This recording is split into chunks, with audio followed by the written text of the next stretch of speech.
Welcome to That's Based. Happy Monday. It's the Unsolicited Advice segment, reporting from somewhere underground. We're laughing our way through the end of days.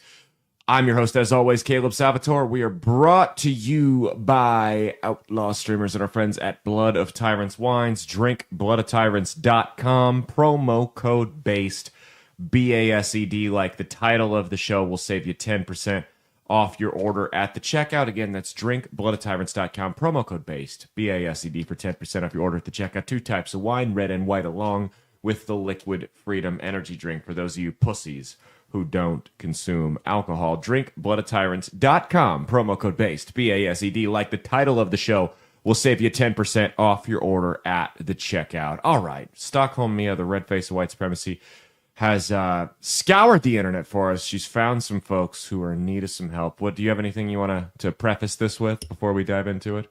There's a really nasty lady on here, like filthy. As in gross, or like we don't want anything to do with her, mean, nasty? Like gross. Gross, okay. Mm-hmm. Well, so I have a story. So fun story today. So before we got on the show today, I made a huge mistake, which was I argued with a single mother on Facebook, which is something you never, ever do because it's the equivalent of arguing with a chimpanzee. You know, not only can it not, does it lack the mental capacity to comprehend what the hell you're saying, it's also just going to howl and screech over everything you say. No matter how coherent and clear the point is, it will fall upon deaf ears when dealing with the single mother. And really, at the end of the day, who's the dumber one? You know, the chimpanzee for being a chimpanzee, or you for thinking you could get through to it, for wasting your time on something that is somewhere on the evolutionary scale slightly below human beings in the single mom. So I was arguing with one on Facebook about something we will be talking about on Wednesday. If you tune in for the midweek check-in, I was arguing with one on Facebook there, and I was having a great time because I was just gaslighting her, and it was the funniest thing. And you know, I'm not the first man in her life that's done this to her, which is what makes it even funnier. You know, I deleted a comment and retyped it out, and she's like, "Oh, was that first comment not good enough?" I was like, "What are you talking about? That was the only comment I posted." "No, you had another one." I went, "No, I didn't." "No, you typed something else out." I'm like, "Well, do you have proof that I typed something else out?" "Well, no, because you deleted it." I'm like, "Then I guess I never fucking said it." And it was a good old time. So I would always recommend you guys do your public service and use very, very disingenuous argumentative tactics to debate a single mother on Facebook at least once a week. It is good for the soul. It's a good time. Mia, how have you abused your single mother on Facebook for the week yet? Have you hit your quota? Almost there. Almost there? Okay. She's almost gotten there. Not quite there. But you know, I was wondering, do you think she was neglecting her kid while she was arguing with me? Oh, definitely. Or was the kid with dad? That's a rhetorical question. We know dad's not in the picture, right? We know dad's not in the picture. You know, dad peeled out the driveway a couple years ago, going to get some cigarettes, which is ironic because the girl's forehead was about the size of a driveway. So I wonder if that was the same size compared to the one dad peeled out of to go get the smokes, or what the deal was there. But all right, so let's hop into the show here. I just wanted to share some public service announcement is terrorize a single mother on social media at least once a week, and then report back your results to me. Okay, I'm Elon Musk with the email. Tell me 5 things you accomplished this week, except I'm only asking you to accomplish one thing, and it's for the greater good of humanity, okay? All right, so we got this first one here. It says, it's on Facebook, how do I get rid of bed bugs? I've given them to all of my coworkers. They're even on the office chairs, and we're bringing them home, too. We also have customers complaining about itching, but I just think they're lying and being dramatic. When I get infested, I just leave my couches and beds on the curb, and then other people take them, thank God, so that I don't have to pay for a dump. Wow. You got Typhoid Mary over here with bed bugs. Oh my goodness. How do I get rid of bed? Obviously, you don't care. I hope her job sees this and she gets fired. Like, I'm dead serious. I'm not an exterminator, so I'm not going to. I know this is unsolicited advice where I try to give people some help on the internet here that weren't asking for it from me. But I'm not an exterminator, so I can't tell her how to get rid of bed bugs. But how do you even get bed bugs? How do you initially contribute, besides taking a couch and bed that was left on the curb, which is idiotic? I mean, do people get them from hotels, or how does it work? I know some people get them from hotels. I've heard of people getting them from hotels. And believe me, doing road comedy, we'll put it this way. I've never gotten bed bugs because I've pulled up to hotels that have been booked for me, taken one look at them and went, nope. Backseat of my car is not all that comfortable, but at the very least, I don't have to worry about getting bed bugs from it. Okay, so I found something. All right. They typically enter homes by hitchhiking on luggage, clothing, or used furniture from infested areas, or by traveling between rooms or units in multi-unit. So like an apartment complex might get it. Mm-hmm. That makes sense. What do you get? What do you do? You got to burn all your shit, right? Or at least throw it away. Yeah, I think you have to get rid of it. Like completely get rid of it. Yeah, I mean, everything. Furniture, clothes, everything has to go if you get bed bugs. And then I think you got to like bug bomb your house too, if I'm not mistaken. It says, unlike some other pests, bed bugs are not attracted to dirt or mess, so a clean home doesn't necessarily mean you won't have a bed bug problem. But come on, that's a cop out. We know 90% of the people with bed bugs, at least recurring cases of bed bugs, are probably living in filth. That may not be the cause, but they might correlate. Also, if you have them and you don't properly get rid of them, yeah, you just decide you're gonna live with it. Uh-huh. Yeah, like there was some kid in my high school or my middle school that just lived with lice for a couple years. Just decided he was gonna have lice and didn't do anything about it. I don't know what the deal was with the parents. They just let it roll. I don't know how you can live with that. It's so gross. Some vegans, if they get lice, they don't treat it. Yeah, they don't treat lice. They don't treat bed bugs. There are some vegans, if they get like worms, like a parasite in their body, they will not take the medication to kill it.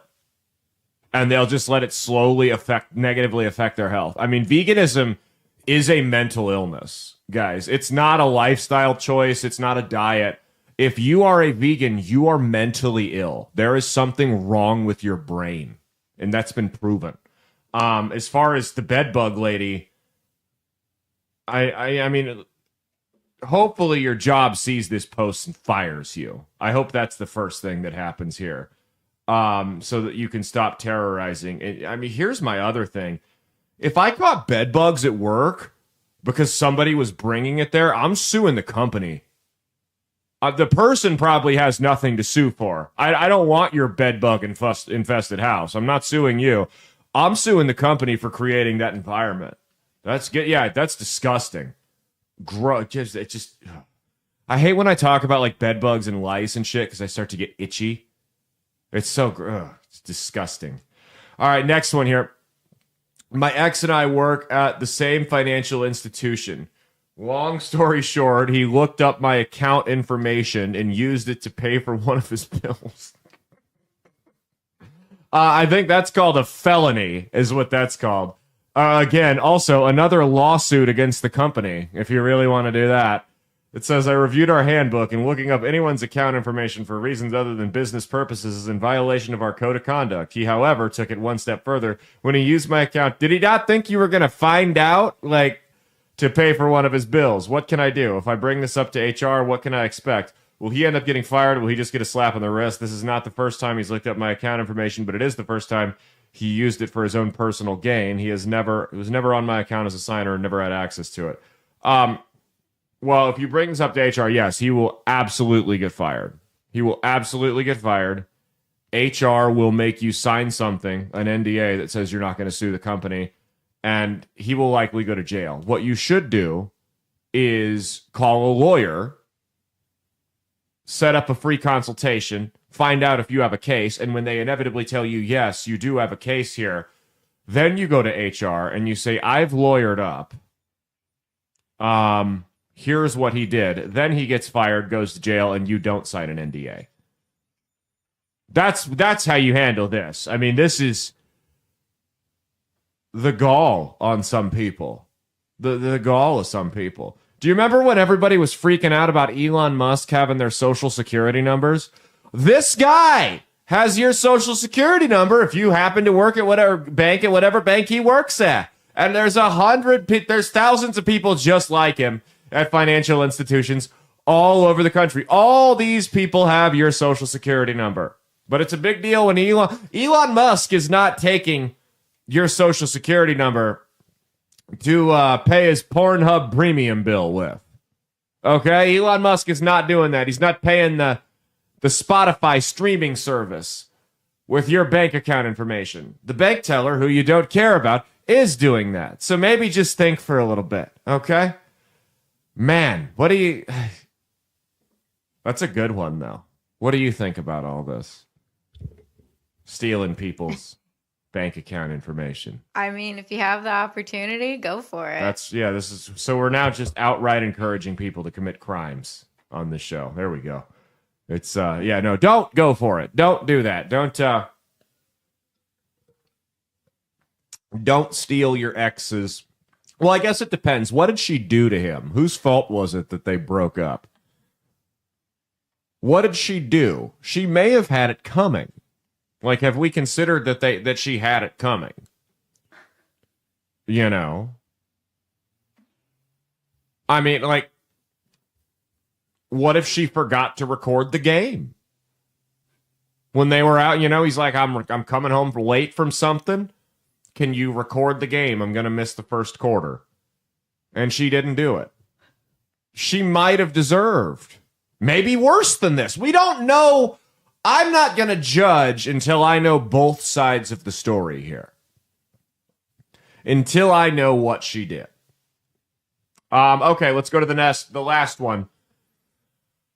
Am I the asshole for walking out of my own birthday dinner because my girlfriend turned it into her celebration? So I'm 25 male. My birthday was last weekend. Happy birthday. I don't usually do anything big, but this year a bunch of my friends were in town and my girlfriend, 23 female, offered to plan something. I was genuinely excited. She made a dinner reservation at a nice place I'd been wanting to try and said she had a little surprise plan. The surprise was that she invited a bunch of her friends, like 6 of them who I barely know. One of them I actively disliked because she used to hit on me when my girlfriend and I first started dating. My girlfriend brushed it off, saying it would make things more fun and lively. Whatever, I tried to roll with it. Then at the dinner, it just got worse. She spent the entire time talking to her friends. So this was basically just, I want to go out with my friends, and I'm using your birthday as an excuse. That's kind of what this is. Spent the entire time talking to her friends. I was seated at the far end of the table next to 2 people who I'd never met. She didn't even sit next to me. When the food came, they all toasted her for organizing everything and started talking about her upcoming promotion. Her best friend gave a speech about how she deserves all the happiness in the world. Not one mention of me or my birthday. No cake, no toast, no happy birthday. Maybe this is an April Fool's joke. I literally just sat there while everyone gushed over her for 2 hours. Eventually, I got up, paid for my portion of the meal, said I wasn't feeling well, and left. Didn't make a scene or yell. I just quietly left. Later, she texted me saying I embarrassed her in front of her friends and ruined the night. She said she really tried hard to make it special, and I was being ungrateful. A few of her friends have messaged me saying I was being immature and it wasn't that deep. But I don't know, man. Is it crazy to think my birthday should have at least been a little about me? Update, we talked, she doubled down, said the dinner wasn't just about me. It was a chance to celebrate us and her hard work planning it. Well, if that's not how she initially pitched it, I can see why he might be upset here. She admitted she didn't invite my friends because they wouldn't vibe with her circle. So it really had nothing. So the idea that it was about us is a lie. Because if it was about us, she would have invited both friends, not just with the concern of who's going to vibe with my friends. No, it's about her. Still no happy birthday, no apology, just told me I was being dramatic and should be thankful. She even organized something. I guess the dinner really was all about her. So yeah, I ended things. Yeah, this guy dodged a bullet. Here's the thing, man. My guess, and I don't know, is the majority of these friends are also single. And single women, specifically single women in packs, and every man on earth can tell you this, are like wolves. They're like vultures. And when when a member of their friend group gets into a relationship, now single women on their own aren't a big deal, but in groups is when you get these cliques is when it becomes a problem. The member of their friend group that gets into a relationship is the person who is out starving and dying of thirst in the desert. And the second that girl's gone, the second that girl jumps ship and gets, finds a boyfriend, those vultures start to circle. Maybe they're off in the distance for a little bit, but the longer that relationship goes on, the closer they get. And eventually they're going to strike. They're going to wait for him to kill over and strike. So if she's got this group of friends that are all going out and doing stuff together, and they're all taking her side, and she's isolating you and her, like, these friends, listen, guys, I'm telling you, young guys out there, you get that whole clique of single women that's hanging out with your girl. They all like to drag them down to that point that they're at. They like to bring them down to their low. This is a law of nature. Am I right here? Are you asking me? Yeah. I mean, I guess you may not. I don't. Yeah, I guess. Yeah.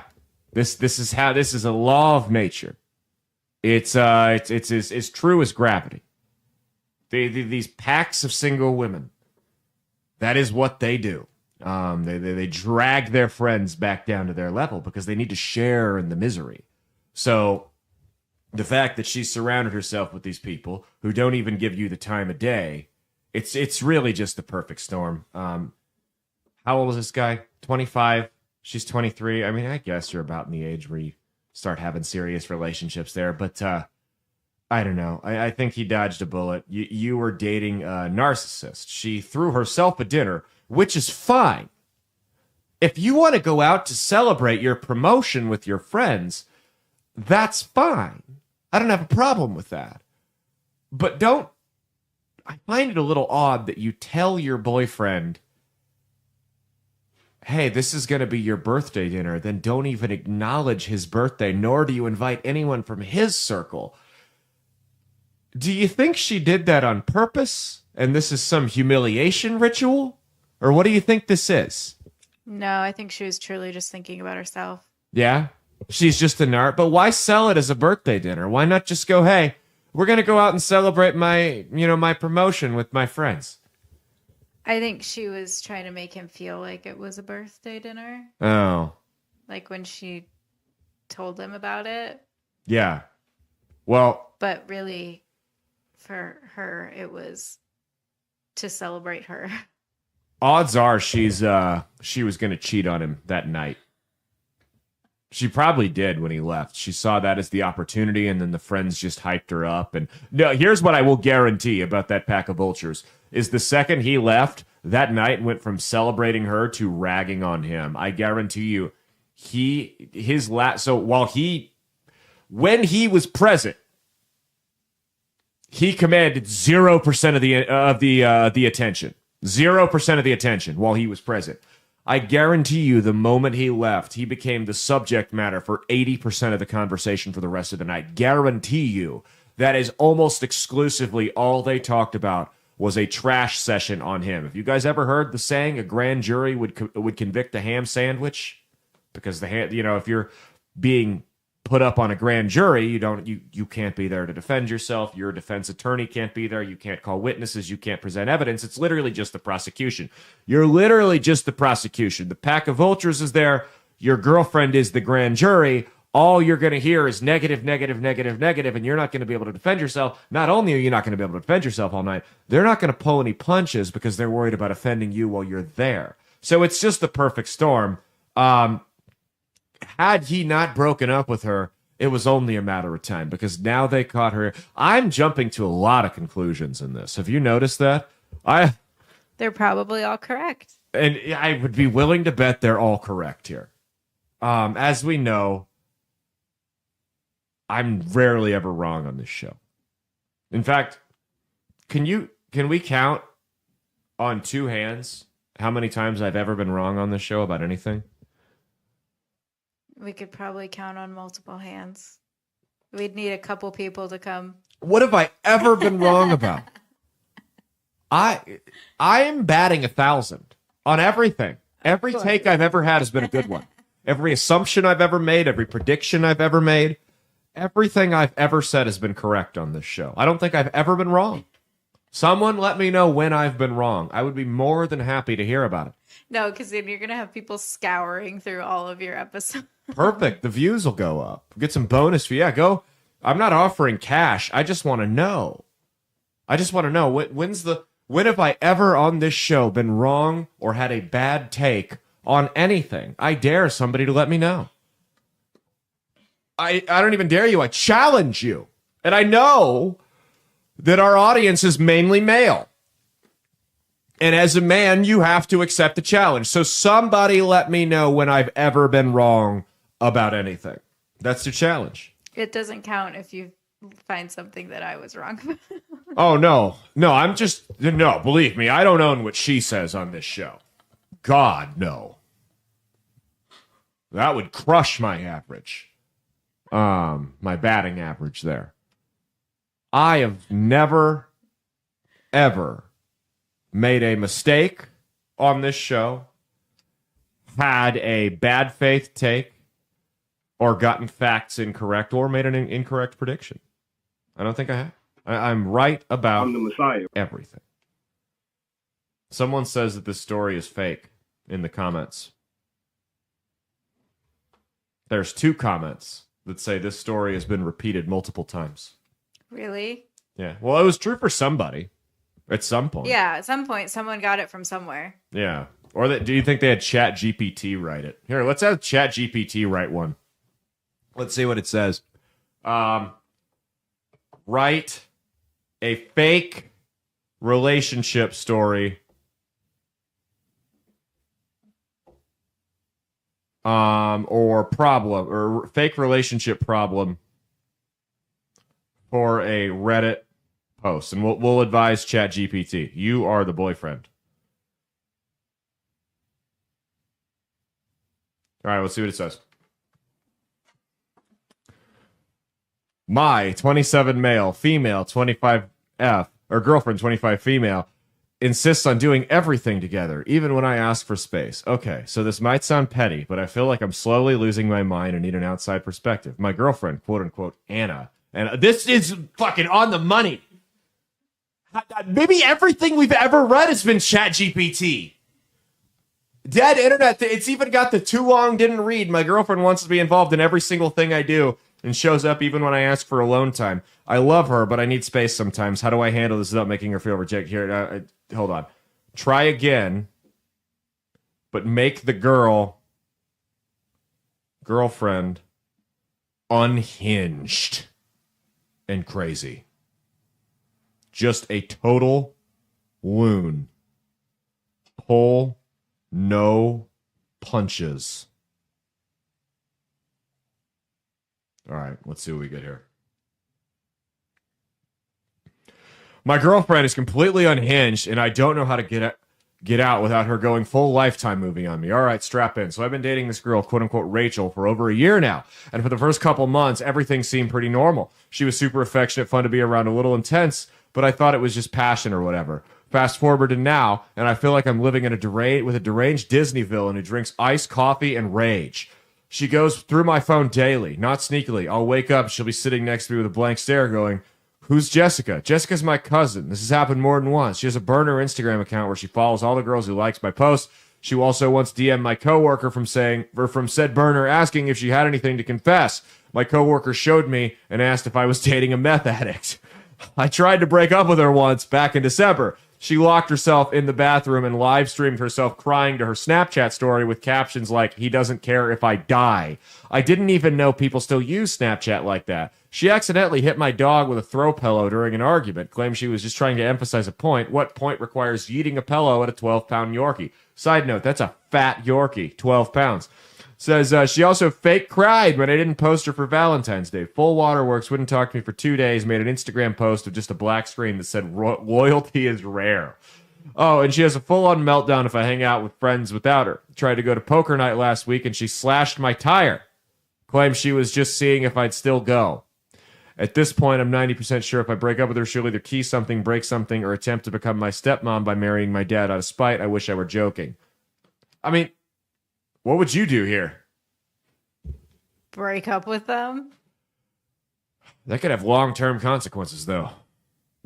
I mean, are you supposed to just stay in the relationship? Yes. Yes, again, one of my never failed takes. If you are dating a person who is abusing you, you cannot ever break up with them. You have to stay with the abuser. If you don't stay with the abuser, they might kill you. They might ruin your life. They might harass your employer, your family.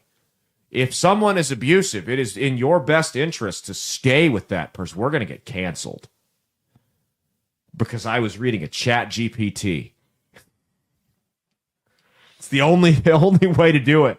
You got to look out for number one. That's been our show. It's probably our last show with sponsors, but that's cool. We'll see you on Wednesday. Cheat on your taxes, not your spouse, and stay based.